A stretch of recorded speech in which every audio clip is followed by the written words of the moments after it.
Hey everyone and welcome back to another video. In this video, I'm going to show you how to fix the Disney Plus app not working on your Sony Bravia 7 TV. So the first thing that you can do is that you could actually go ahead and unplug your TV, leave it unplugged for about 60 seconds or so, and then go ahead and replug it back in. Afterwards, check and see if the Disney Plus app then works. Next, what you can do is you can click on the quick settings option right over here, click on all settings on the top right. And then from this portion, you want to go ahead and click on where it says System. So click on System. And then from here, you want to go ahead and click on where it says Restart. So towards the bottom, it's going to say Restart. So go ahead and restart your TV and check and see if that works. Now, as a last resort, you can go back into the homepage of the app. And then where it says Disney Plus, you want to go ahead and click on this center button on your remote. Press and hold it. Then click on View in Play Store.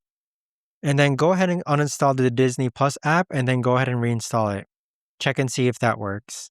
But there you have it, guys. That right there is the best and easiest way that I know of to actually go ahead and fix your Disney Plus app not working on your Sony Bravia 7 TV. If you guys know of a better or easier way to actually do this, let me know in the comments down below.